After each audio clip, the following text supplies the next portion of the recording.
So hi everyone, my name is Yash and I am a third year student at MNIT Jaipur and आज की video हम chemical engineering के बारे में बात करेंगे. So every year thousands of students are confused about one question: should I choose chemical engineering or not? So some people say it's amazing branch with huge opportunities and others say you will regret taking it. So today, instead of giving you my opinion, I invited two chemical engineers, students of MNIT Jaipur. Both have maintained CGPA above 8.5 while actively participating in college life. So let's hear their honest experiences.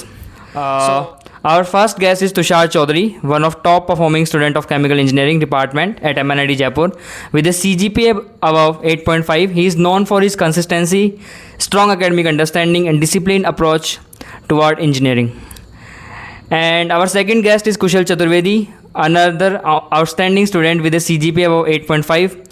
Along with academics, he has developed a deep understanding of chemical engineering subjects and has a practical insight about placement, internship and career opportunity. So, जो लोग आपको नहीं जानते हैं उनको आप अपने बारे में क्या बताना चाहेंगे? बेसिकली मेरा नाम तुषार चौधरी है एंड मैं हनुमानगढ़ राजस्थान से बिलोंग करता हूँ और currently I am studying in third year at MNIT Jaipur. सबसे पहले तो thank you Yash Sharma for this beautiful introduction. So my name is Kushal Chaturvedi from Kanpur Uttar Pradesh. I am now in third year, just entered third year in chemical engineering from MNIT Jaipur, and we both have taken minor in business management and studies. Let's see how we'll further continue or not. So अगर counselling की बात करें तो अगर आपको chemical engineering के लिए वापस ऑप्शन दिया जाता है कि आपको केमिकल इंजीनियरिंग MNIT जयपुर में चूज़ करनी है, तो क्या आप वापस सेम ऑप्शन चूज़ करते हैं? यस, मेरा डिसीजन यही सेम ही रहने वाला है क्योंकि मेरी रैंक पे और जनरल रैंक के हिसाब से मुझे सबसे बेटर यही ऑप्शन मिल रहा था और अच्छा कॉलेज चूज़ किया मैंने ओवर द ब्रांच.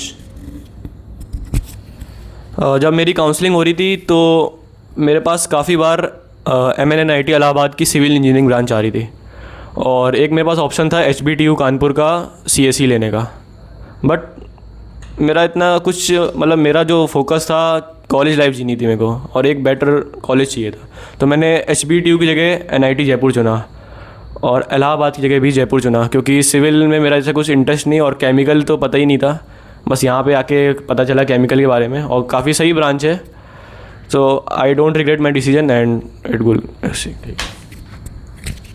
तो लोग सोचते हैं कि केमिकल इंजीनियरिंग बहुत ही ज़्यादा केमिस्ट्री बेस्ड होती है, कि रियलिटी में ऐसा है? इसकी रियलिटी बहुत अलग है. केमिकल इंजीनियरिंग एक टोटली अलग ब्रांच है. इससे केमिस्ट्री का लेना देना बहुत कम होता है.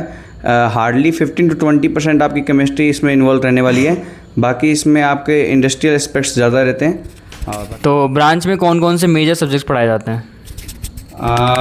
केमिकल इंजीनियरिंग में आपको thermodynamics, fluid mechanics, heat transfer, process dynamics and control, process safety and hazardous, petroleum engineering, ऐसे सब्जेक्ट्स ज़्यादा रहेंगे जो आपके कोर इंडस्ट्री को से रिलेटेड हो. और सबसे डिफ़िकल्ट सब्जेक्ट कौन सा लगा आपको अभी तक? मुझे तो सबसे डिफ़िकल्ट अभी तक तो थर्मोडायनेमिक्स ही लगा है क्योंकि मेरे को इतना इंटरेस्ट डेवलप नहीं हो पाया. क्या पता प्रोफेसर की वजह से या मेरा ऐसा इंटरेस्ट भी नहीं था. बाकी मेरे को थर्मोडायनेमिक्स में इतना मज़ा नहीं आया. और अगर बात करें फेवरेट सब्जेक्ट तो मेरा मास ट्रांसफ़र बन चुका है अभी तक क्योंकि 4 सेम में क्या सब्जेक्ट था यार. तुम दोनों की CGPA 8.5 है और इस लेवल की CGPA मेंटेन करने के लिए डेली कितना पढ़ना पड़ता है? इसके क्राइटेरिया सभी के लिए अलग अलग रहते हैं. आप देखेंगे जैसे कुछ लोग होते हैं जो रेगुलर बेसिस पे पढ़ते हैं जिनकी हायर CGPA रहती है और कुछ लोग होते हैं जो एग्ज़ाम से 7-8 दिन पहले अच्छे से पढ़ते हैं और एक ठीक ठाक CGPA मेंटेन कर लेते हैं. मैं उसी कैटेगरी से बिलोंग करता हूँ. मैं भी बस मेरा ये कहना है कि अगर आपको अच्छी CGPA चाहिए तो आप बेसिकली अपनी जो क्लासेस हो रही है उनको आपको अटेंडेंस 75% मेंटेन करनी है तो आप 75% to 80% मेंटेन करिए. और बाकी क्लास नोट्स काफ़ी इंपॉर्टेंट है तो आप हमेशा हर क्लास के साथ क्लास नोट्स बनाते रहिए. अगर कोई क्लास नहीं भी गए हैं तो आप किसी और अपने फ्रेंड से लेके क्लास नोट्स बनाइए, क्योंकि वही जो नोट्स होंगे आपको 10-15 दिन पहले आपकी हेल्प करेंगे, और 10-15 दिन पहले पढ़ के आप आराम से 8 से ऊपर ला सकते हैं सीजी। फ्रेशर्स सबसे बड़ी गलती क्या करते हैं एकेडमिक्स की अगर बात करें तो? गलती तो बेसिकली क्या ही है, ऐसा है कि वो एक्सप्लोर करते करते एग्ज़ाम के टाइम में भी उन चीज़ों में इतना बिजी हो जाते हैं कि वो अपने एग्ज़ाम की प्रिपरेशन ढंग से नहीं करते और बिना पढ़े एग्ज़ाम देने चले जाते हैं, जिससे कि उनके ग्रेड्स पे काफ़ी इफ़ेक्ट आता है। हाँ, ये फ्रेशर्स को बात पता नहीं होती है, लेकिन मैं एक बात ऐड करना चाहूँगा कि आपको जैसे मतलब फर्स्ट ईयर में जब आप होते हैं तो आपको सीजी बनानी काफ़ी इजी होती है। जैसे जैसे ईयर बढ़ता जाता है तो सीजी बनानी टफ होता जाता है। तो आप फर्स्ट ईयर में आप कम इनपुट देख के आपके आउटपुट ज़्यादा निकल सकता है। फिर लोग परेशान होते हैं जब उनको थर्ड ईयर में या सेकेंड ईयर में लास्ट में पता चलता है कि उनकी सीजी कम है, फिर वो उनको बहुत ज़्यादा मेहनत करनी पड़ती है उतनी ही सीजी लाने के लिए।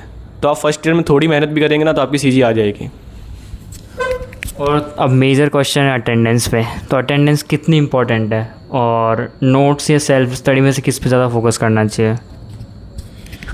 Attendance teacher to teacher vary करता है। अगर टीचर स्ट्रिक्ट हैं 75% अटेंडेंस को लेकर तो आपको डेफिनेटली मेंटेन करनी पड़ेगी, नहीं तो आपको वो एग्ज़ाम में बैठने नहीं देंगे या डिबार्ड कर देंगे। और रही बात नोट्स और सेल्फ स्टडी की बात करते हैं तो आपको अपने खुद के नोट्स पे बिलीव करना चाहिए। जो आप नोट्स क्लास में बनाएंगे वो आपको बहुत जल्दी समझ में आएंगे और आप एक अच्छी अंडरस्टैंडिंग के साथ पेपर में अपने हिसाब से लिख सकते हैं। अगर अटेंडेंस की बात करें तो वो प्रोफेसर टू प्रोफेसर डिपेंड करेगा, और कोई ऐसा प्रोफेसर नहीं होगा कि आपको सामने से कह दे कि नहीं 75% अटेंडेंस मैंडेटरी नहीं है या कुछ नहीं है। वो एक आध एक्सेप्शन हो सकता है, बाकी आपको उसका पता चल जाता है। आप अगर सीनियर से कांटेक्ट में हैं, बात करते रहते तो वो बता देंगे कि हाँ ये प्रोफेसर के में मैंडेटरी है, ये इतना ध्यान नहीं देता। तो आपको उनके आइडिया से 1-2 हफ्ते क्लास जाएंगे तो आपको पता चल जाएगा। फिर आप जिसमें ज़रूरी है उसमें जाइए, बाकी मत जाइए, कोई ज़रूरत नहीं है। और आप अपने सेल्फ स्टडी पे भरोसा रखिए। एक नॉर्मल केमिकल इंजीनियरिंग स्टूडेंट का डेली शेड्यूल कैसा होता है कि मतलब उसको पूरे दिन में क्या क्या चीज़ें ऐसे करनी होती हैं? नॉर्मल केमिकल इंजीनियरिंग स्टूडेंट का daily schedule year wise depend करता है। जैसे कि फ़र्स्ट ईयर में सारी ब्रांचेस का जो क्लासेस शेड्यूल होता है वो कॉमन होता है। तो आपकी फ़र्स्ट ईयर में क्लासेस भी वैसे ज़्यादा होती हैं और सेकेंड ईयर में भी काफ़ी होती हैं। तो मतलब आपका लगभग 5 बजे तक आप शाम को फ्री हो जाएंगे। उसके बाद आपका मन जो करना है करिए, और बाकी वीकेंड्स तो फ्री होते ही हैं। सेकेंड ईयर में भी थोड़ा कम क्लास होंगी, लगभग 4 बजे तक क्लास होंगी, लेकिन लैब्स जो कोर की होती हैं वो बढ़ जाती हैं।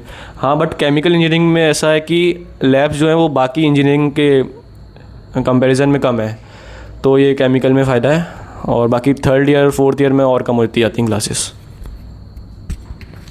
क्लब्स, एकेडमिक, कोडिंग और बाकी सब चीज़ों को एक साथ मैनेज किया जा सकता है क्या? ये तो पर्सन टू पर्सन वेरी करता है कि कौन मैनेजमेंट में कितना अच्छा है।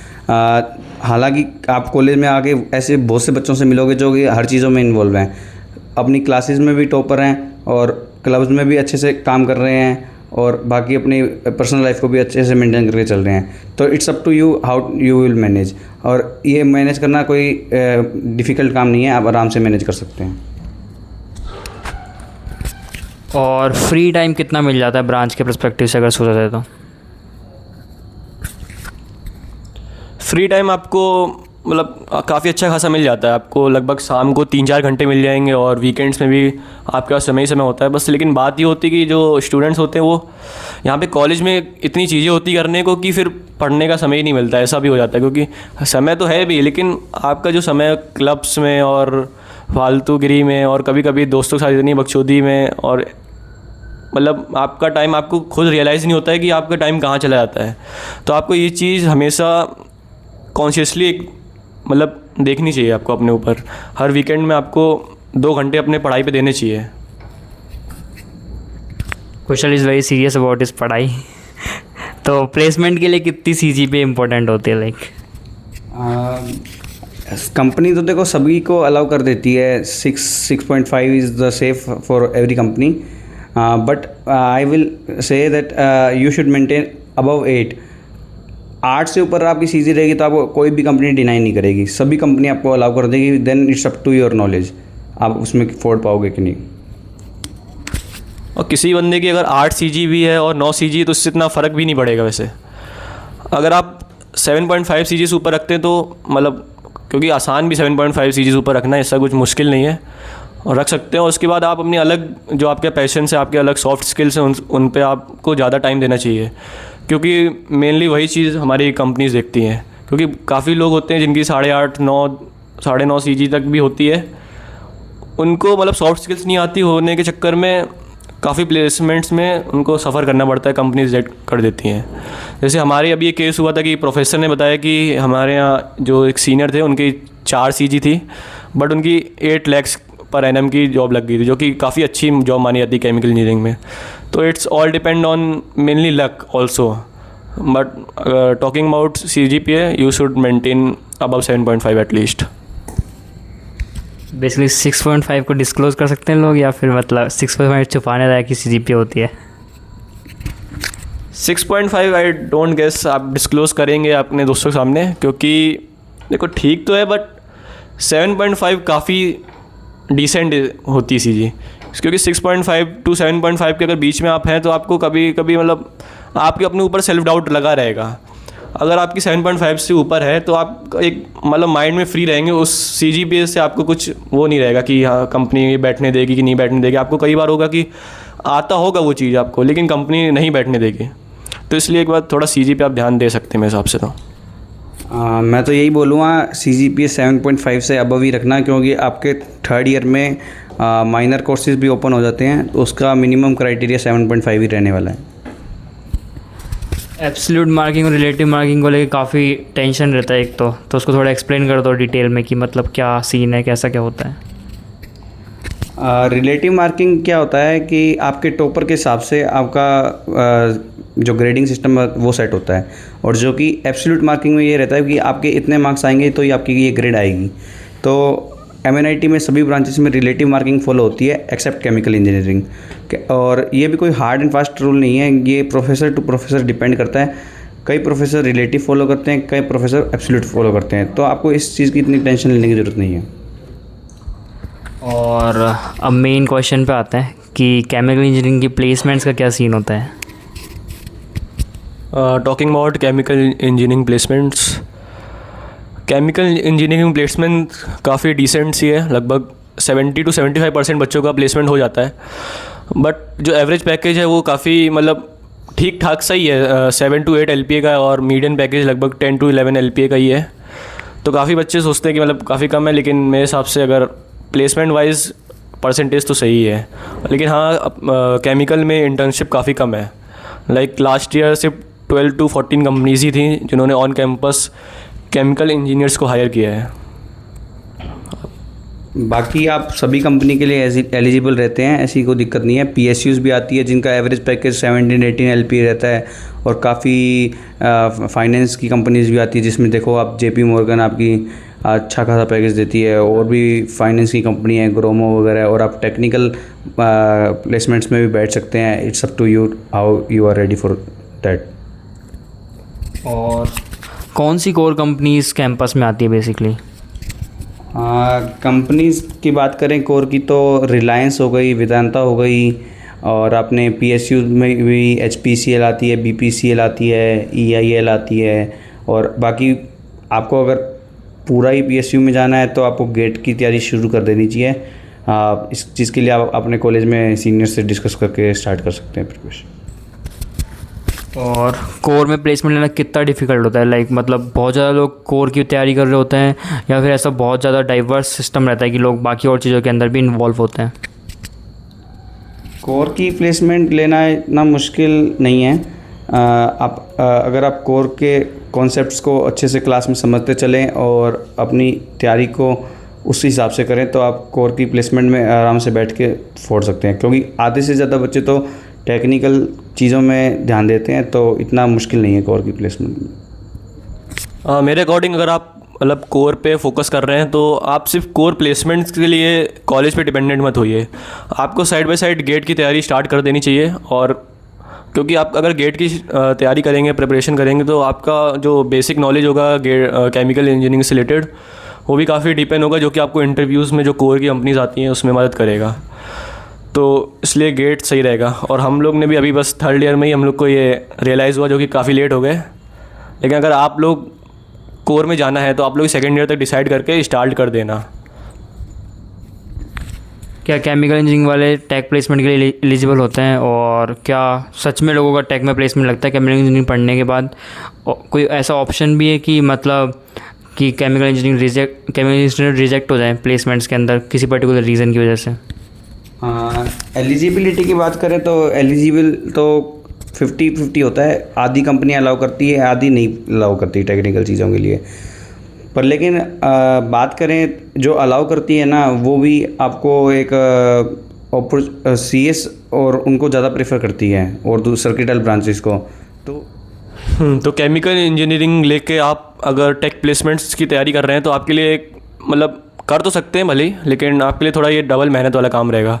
एक तो आपको केमिकल के लिए पढ़ के CGPA भी मेंटेन करनी पड़ेगी, उसके बाद आपको टेक रिलेटेड भी काफ़ी आपको पढ़ना पड़ेगा, क्योंकि आपका जो कंपटीशन है वो सिर्फ केमिकल वाले नहीं है, CS वाले हैं, EC वाले हैं और बाकी भी लोग हैं जो आपके लिए कंपटीशन बन सकते हैं। तो आप एक डिसेंट सी चीज़ें रखिए, फिर आप माइनर इन CSE लीजिए, उसके बाद आपका मतलब हर तरीके से आपके एलिजिबल हो जाएंगे आप, और अपनी स्किल्स पे आपको भरोसा रखना ही पड़ेगा। अगर किसी को फाइनेंस, कंसल्टिंग, एनालिटिक्स इस फील्ड में जाना है तो कितनी अपॉर्चुनिटीज़ मिलती है? अपॉर्चुनिटीज़ कम नहीं है, क्योंकि आप एक अच्छे Tier 1 कॉलेज में आ रहे हैं तो काफ़ी कंपनियाँ आने वाली है, और आप ऑफ कैंपस भी अप्लाई करेंगे तो आपको एक अच्छी नज़र से ही देखा जाएगा। और बात रही कैंपस प्लेसमेंट में, तो फाइनेंस की काफ़ी अच्छी अच्छी कंपनियाँ आती है, जैसे कि JP Morgan हो गई, ड्यूश बैंक हो गई, ICICI बैंक हो गया, ग्रोमो हो गई, काफ़ी फाइनेंस की कंपनियाँ आती है। और बाकी अगर आप कॉलेज में आके फाइनेंस को परस्यू करना चाहते हैं तो यश बॉस से ज़्यादा फाइनेंस के बारे में कोई नहीं जानता, तो आप आगे कॉलेज में इनसे डिस्कस कर सकते हैं। ठीक है। अगर किसी स्टूडेंट को मतलब केमिकल इंजीनियरिंग चूज़ कर ली, ठीक है, तो उसको डिसएडवांटेज बनेगी अगर वो टेक प्लेसमेंट्स के लिए बैठना चाहता है? अगर आपको मतलब सर्किटल ब्रांच मिल रही है Tier 3 NIT में, उससे बेटर मेरे हिसाब से Tier 1 की कोर ब्रांचेस ज़्यादा अच्छी रहेगी, क्योंकि आपके अपॉर्चुनिटीज़ ज़्यादा रहती हैं यहाँ पर, और आप अपनी टेक्निकल तैयारी करके आप टेक्निकल प्लेसमेंट में आराम से जा सकते हैं। केमिकल इंजीनियरिंग के बाद करियर ऑप्शन क्या क्या होता है? केमिकल इंजीनियरिंग के बाद करियर ऑप्शन क्या क्या होते हैं, इसका आंसर तो मतलब जैसे कि आपकी ये जो डिग्री है वो BTech डिग्री है, तो आप अंडर ग्रेड हैं अभी। आप उसके बाद आपका जिसमें पैशन है आप उसमें जा सकते हैं। ऐसा कुछ नहीं है कि केमिकल इंजीनियरिंग करके आप सिर्फ केमिकल साइड ही जा सकते हैं, आपके लिए हर ऑप्शंस खुले हुए हैं। बस बात ये हो जाती है कि आप अगर केमिकल इंजीनियरिंग करते हैं तो आपको केमिकल वाली कंपनीज़ जो हैं वो काफ़ी प्रेफर करेंगी, और मतलब अगर आपका पैशन है तो कहीं पे भी आप जा सकते हैं। ऐसा कुछ नहीं है, आप MBA के लिए आगे तैयारी कर सकते हैं, फाइनेंस में अगर आपका है तो फाइनेंस के लिए कर सकते हैं, और टेक में जाना है टेक में जा सकते हैं। बस थोड़ा उधर डिफ़िकल्टी बढ़ जाती है, लेकिन ऐसा कुछ नहीं है कि आप किसी और चीज़ में नहीं जा सकते। It all depends on you. और अगर किसी को स्टार्टअप या एंटरप्रेन्योरशिप में इंटरेस्ट है तो केमिकल इंजीनियरिंग उसको रियल में हेल्प करती है या फिर डिसएडवांटेज है? I would like to ask this question to Yash Sharma. तो भाई सिंपल बताऊँ तो मैं अगर स्टार्टअप में इंटरेस्ट है तो मैं तो यही बोलूँगा कि लाइक माइंडेड लोग बहुत इन जनरल ढूंढना बहुत टफ होता है अगर तुम्हें कोई भी कंपनी बिल्ड करनी है, और ऐसे बहुत ही कम लोग होते हैं जो कि 4 साल तक इस पर्टिकुलर फील्ड में आगे कंटिन्यू चीज़ें कर पाते हैं। क्योंकि मोस्ट ऑफ द टाइम ऐसा होता है कि तुमको दिख रहा होता है कि भाई मेरे दोस्त प्लेसमेंट्स वगैरह में बैठ रहे हैं और उनकी जॉब वगैरह लग रही है और लाइफ में सेटल हो रहे हैं, तो रिस्क भी बहुत ज़्यादा होता है यार, मतलब एक 22 ईयर ओल्ड के लिए। और वो डिपेंड भी करता है तुम्हारा फैमिली बैकग्राउंड कैसा है, क्या है, उस चीज़ पे भी डिपेंड करता है। ब्रांच का ऐसा कुछ नहीं होता कि मतलब तुम पढ़ाई मेंटेन कर लेते तो ठीक है, चीज़ें हो जाती हैं। और बाकी केमिकल इंजीनियरिंग को लेकर सबसे बड़ा मिथ क्या है? केमिकल इंजीनियरिंग का सबसे बड़ा मिथ यही है, भी आप को लगेगा यहाँ की केमिस्ट्री के बारे में आपको पढ़ना है, जो कि बिल्कुल सही बात नहीं है। आपको केमिस्ट्री ना के बराबर पढ़नी है, बल्कि आपको मैथ्स, फिजिक्स सभी चीज़ें यूज़ होने वाली है। ऐसी कौन सी चीज़ जो एडमिशन से पहले तुम्हें पता ही नहीं थी कि केमिकल इंजीनियरिंग के बारे में, या फिर ओवरऑल कॉलेज के बारे में भी?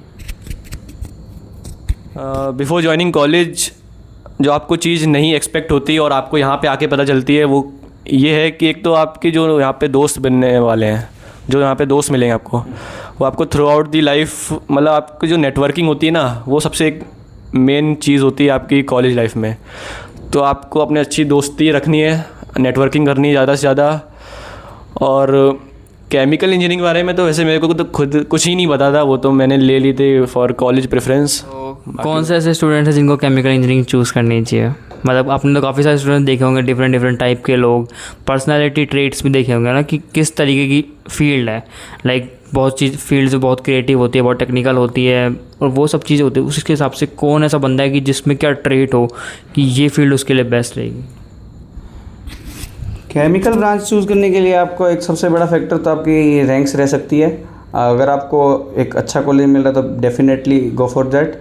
और रही बात अगर आपका इंटरेस्ट सिविल सर्विस एग्जामिनेशंस में है, जैसे यूपीएससी सिविल सर्विस एग्जामिनेशन भी, तो आप केमिकल ज्वाइन कर सकते हैं, आपको काफ़ी फ्री टाइम मिलेगा। और रही बात इंजीनियरिंग सर्विस एग्जामिनेशन की, जो कि यूपीएससी का ही एक एग्ज़ाम है, उसके लिए आप एलिजिबल नहीं हो केमिकल ब्रांच से, तो उसके लिए आपको दूसरी ब्रांच ऑप्ट करनी चाहिए। बाकी अगर आपका स्टार्टिंग से ऐसा है कि आपको कोई गवर्नमेंट जॉब में जाना है या पीएसयूज़ वगैरह में जाना है, तो पीएसयूज़ के लिए तो आप मतलब मेरी मानिए तो केमिकल इंजीनियरिंग एक one of the best branch रहेगी, क्योंकि यहाँ पे जो वो कंपटीशन होता है ना काफ़ी कम है। आप सिर्फ 17,000 to 18,000 स्टूडेंट्स ही अपीयर करते हैं हर साल, और बाकी मैकेनिकल हो गई, सीएस हो गई, इन ब्रांच में कंपटीशन ज़्यादा है। तो यहाँ पे पीएसयूज़ मिलना थोड़ा मुश्किल होता है as compare to chemical engineering. और जिन बच्चों को मतलब ऐसा कंप्यूटर रिलेटेड वर्क या मतलब एक जगह बैठ के काम करने में या दिन भर बस टाइपिंग करने में उनका इंटरेस्ट नहीं है कि मेरे को ऐसा नहीं करना, आपको थोड़ा फील्ड जॉब में वर्क करना है, आपको अलग अलग लोगों से इंटरेक्ट करते हुए इस टाइप में आपको जॉब करनी है, तो एक chemical engineering is quite good I think. कोई स्टूडेंट अभी जेई की काउंसलिंग भर रहा है, मतलब ब्रांचेस वगैरह चूज़ कर रहा है, तो उसको क्या एडवाइस दोगे केमिकल इंजीनियरिंग के बारे में? अभी जब तक ये वीडियो आएगा वैसे मोस्ट ऑफ द स्टूडेंट अपना कॉलेज डिसाइड कर चुके होंगे, पर अगर कोई बच्चा मतलब सीसैब में केमिकल इंजीनियर भर सके ओवर ट्रिपल आईटीज़ जो कि अभी डेवलप भी नहीं हुई है, जिनकी क्लासेस दूसरे कैंपस में चल रही है, और तो I think chemical engineering MNIT Jaipur is a better option.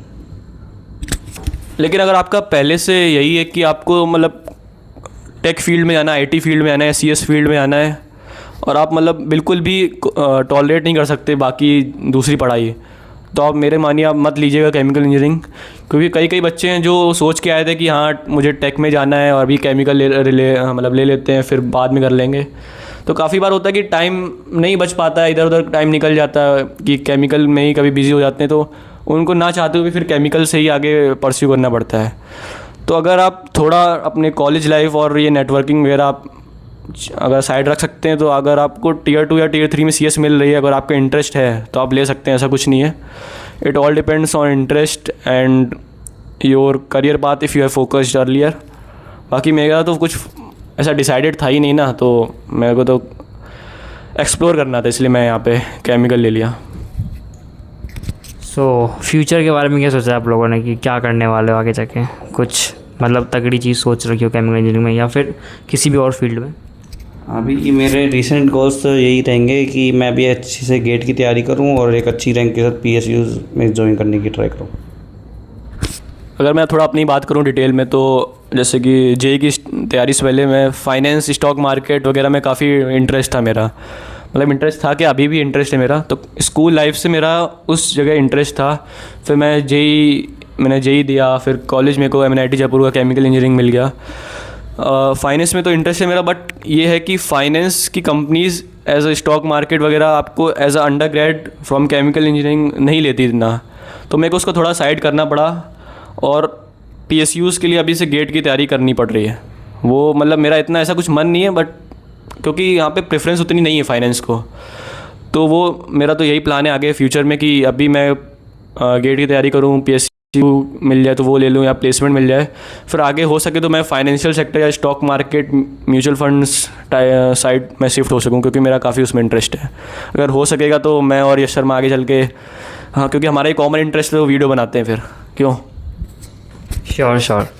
So thank you so much guys. It was nice to talking to you, and we will meet again in another session. and if you really want to say something about this video. Thank you Sharma for inviting. मैं यश शर्मा को request करूँगा कि हमारी ID mention कर दें, Insta IDs, ताकि जो बच्चे आ रहे हैं जिनको कोई डाउट है केमिकल इंजीनियरिंग के रिगार्डिंग, तो वो हमें डीएम कर सकते हैं। Once again thank you Yash Sharma. Thank you so much, guys.